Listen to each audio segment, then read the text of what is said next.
तर बातमी आहे अहमदाबाद विमान दुर्घटनेची। अहमदाबादमध्ये एअर इंडिया विमान दुर्घटनेला आज 1 वर्ष पूर्ण होतंय। एक अशी दुर्घटना आहे ज्याने देश हादरून गेला होता। अनेक कुटुंबांचं आयुष्य क्षणार्धात बदलून गेलं। या दुर्घटनेमध्ये अनेक प्रवाशांना आपला जीव गमवावा लागला तर अनेक जण गंभीर जखमीही झाले होते।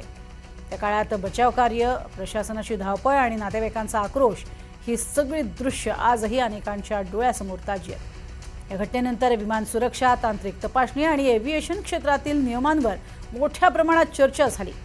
तपास यंत्रणांनी दुर्घटनेमागील कारणांचा शोधही घेतला। पीडित कुटुंबांना न्याय आणि मदतीची मागणी ही जोर धरू लागली। मात्र दुर्घटनेला 1 वर्ष पूर्ण होत असतानाच अजूनही मुख्य अहवाल समोर आलेला नाहीये आणि मृतांना श्रद्धांजली अर्पण करण्यासाठी मात्र विविध कार्यक्रमांचं आयोजन करण्यात आलंय। या अपघातातनं घेतलेले धडे आणि भविष्यात अशा घटना टाळण्यासाठी कोणती पावलं उचलली गेली आहेत याकडेच आता सगळ्यांचं लक्ष आहे।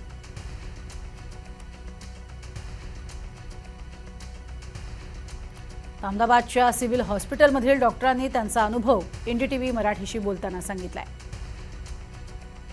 12 जुलै 2025 रोजी झालेल्या एअर इंडिया विमान अपघातामध्ये 260 जणांचा मृत्यू झाला, तर यामध्ये अनेक जण जखमी झाले होते आणि या सगळ्यांची मृतांची ओळख पटवण्यापासून जखमींवर उपचार करण्यापर्यंतची जबाबदारी अहमदाबादच्या सिव्हिल रुग्णालयावर येऊन पडली होती।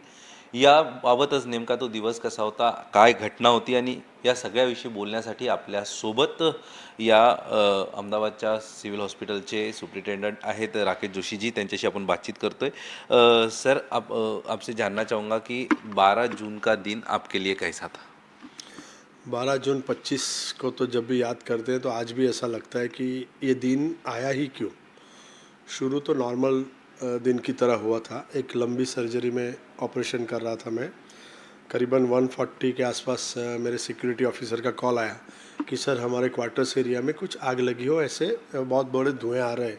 मैंने बोला आप जाइए चेक करके मुझे रिवर्ट कीजिए। विद इन फ्यू सेकंड ही कॉल्ड मी कि सर प्लेन क्रैश है। I said what? Plane crash. तो ये तो हमने पहले तो सुना ही नहीं था कभी। तो मैं इमीडिएटली सर्जरी हमारे अनदर प्रोफेसर को देके निकला, चेंज कर रहा था, तब फिर कॉल आया कि सर इंटरनेशनल फ़्लाइट है और बच्चे की मैस है, वहाँ पर क्रैश हुई है। सो दिमाग में बहुत सारी चीज़ें कि बहुत लोग आएंगे और कैसे करेंगे। तो हमारा एक ग्रुप है प्रोफेसर्स का, सिविल का, कि मैसेज डाल दिया कि जितने लोग भी फ्री है सीधे ट्रॉमा पहुँच जाइए। और मैं भी सीधे ट्रॉमा गया, जाते जाते जितने लोगों को कॉल करना था करके then I reach there. The primary जो सबसे पहली चीज़ होती है कि जो इंजर्ड आए उसको इमीडिएट गोल्डन आवर में मैनेजमेंट हो जाए, ट्रीटमेंट मिले। इस हिसाब से एक ट्रायजिन का टीम बनाया जो पेशेंट को एसेस करके उस हिसाब से अरेंज करते थे, आईसीयू चाहिए या इमीडिएट केयर चाहिए या थोड़ा वेट कर सकते हैं। आज भी मुझे याद है विश्वास भी ऐसे ही चल के आया था।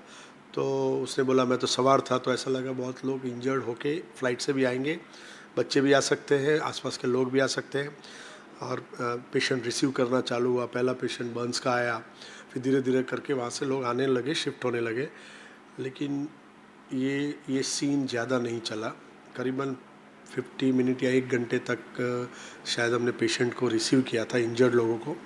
बट उसके बाद जो देखा है, उसके बाद जो नज़र के सामने आज भी याद आ रहा है कि वो सीवियरली बर्नड आउट बॉडीज़, जिसको किसी भी तरीके से सोच नहीं सकते हैं कि ये कौन हो सकता है। हमने इसमें एक महत्वपूर्ण टप्पा देखा था जो था डीएनए मैचिंग का, क्योंकि आप जिस प्रकार से बता रहे हैं कि जो मृतकों के शव आए थे किसी भी हालत में पहचानने लायक नहीं थे। कितना घंटों तक, कितने दिन तक आपका डीएनए लेबोरेटरी है ये कंटिन्यू चालू था?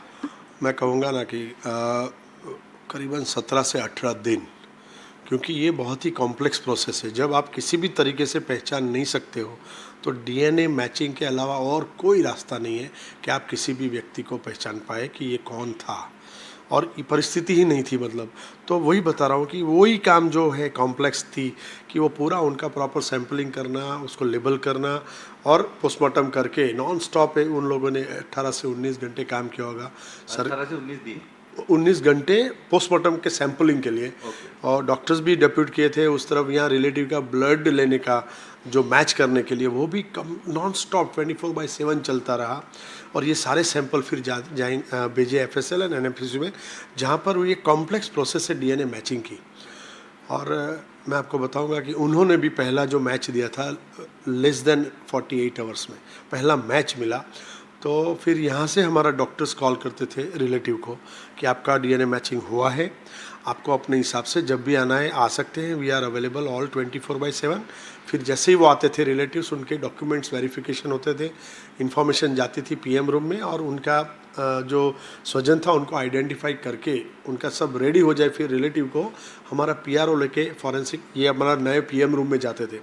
वहाँ पर भी आप देखोगे ना तो अरेंजमेंट ऐसे थे कि पुलिस टेबल थे, पुलिस टेबल के पास फिर फॉरेंसिक वाले का, फिर डीएनए मैचिंग का, फिर एएमसी वाले ने भी डेथ सर्टिफिकेट, मतलब ये सारे legal documents, postmortem report, inquest, DNA matching और डेथ सर्टिफिकेट, और साथ में जितने भी बिलोंगिंग्स थे वो सब का एक चीज़ फाइल बना के ज़रूरी वीडियोग्राफी एंड हैंड ओवर करके फिर उनके स्वजन का पार्थिव देह उनको दिया जाता था। और वो भी वो शव वाहिनी में वो जहाँ चाहे वहाँ ले जा सकते थे, ऐसी व्यवस्था की गई थी। साथ में पुलिस की वाहन उनको एस्कॉर्ट करती थी और पीछे फैमिली कार। तो ये तीनों यहाँ से निकल के वहाँ जहाँ चाहते थे वहाँ ले जाते थे। सर, आखिरी सवाल, पूरा ये जो एक साल रहा आपके लिए किस प्रकार का रहा, किन किन पड़ाव से आप गुजरे हो, और क्योंकि आपने पेशेंट को तो ट्रीट किए, बाद में आपका मेडिकल कॉलेज है, उसका रीडेवलपमेंट भी है, क्योंकि अभी वो खंडर बन चुका है, निगेटिविटी बहुत है, तो उसके बारे में क्या कुछ बताओगे? वो काम तो एक्चुअली सरकार का है और सरकार की तरफ से उनके बारे में निर्णय ले लिया भी गया है, और हमारे health minister sir Prafulla sir ने भी ऑलरेडी मीडिया में बोल ही दिया है कि कैसे डेवलपमेंट आगे होना है।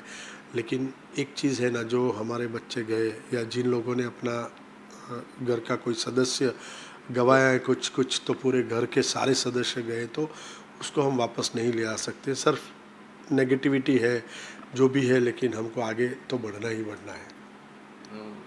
बहुत बहुत शुक्रिया सर हमारे साथ बातचीत करने के लिए. तर आपण बघतोय की या एका अपघातातून सगळी यंत्रणेला देखील आणि त्यासोबतच संपूर्ण देशाला देखील नेमकं अशा परिस्थितीत कसं सज्ज राहायचं याची एक शिकवण मिळाली. मात्र या ठिकाणी राकेश जोशी यांच्याकडनं देखील सांगितलं जातं की घडलेली घटना अत्यंत दुर्दैवी होती आणि त्या घटनेने त्यांना व्यावसायिक आणि वैयक्तिकरित्या देखील हादरून सोडलं.